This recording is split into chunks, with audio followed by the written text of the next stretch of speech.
大家好，我是快乐君。今天我们来做一个西红柿牛腩。先准备2根葱，1小块姜，将葱用刀划开，切段，生姜切片。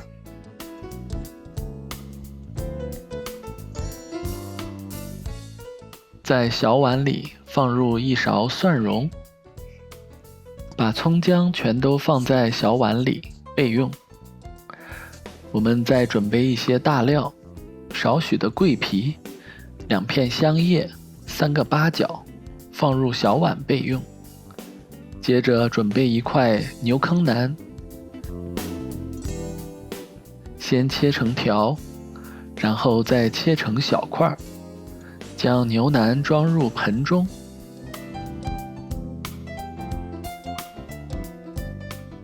准备4个西红柿，切成小块，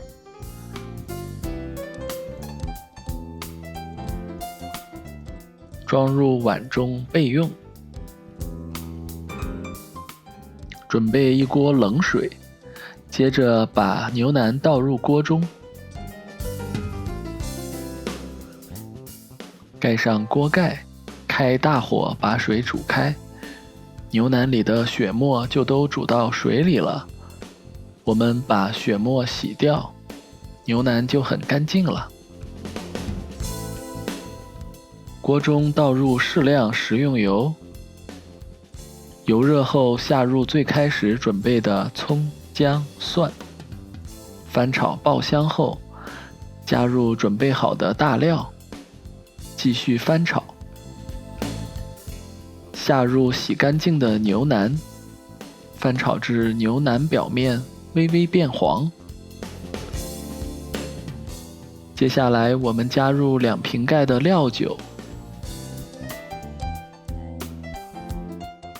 翻炒一下，再加入酱油，继续翻炒。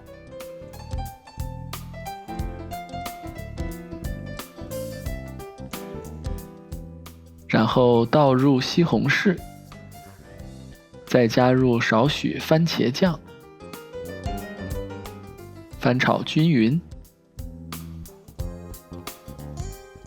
加入适量的盐，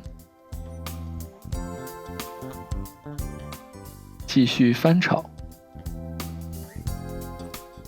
这时候我们要将牛腩转入电高压锅，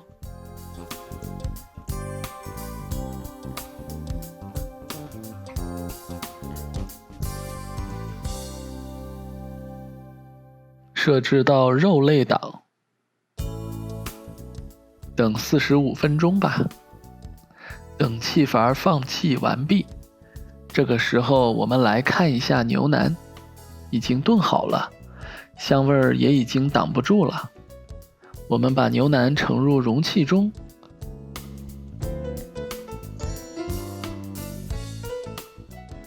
然后将锅中的原汤也倒入容器里。浓香四溢的西红柿牛腩上桌了，开吃吧。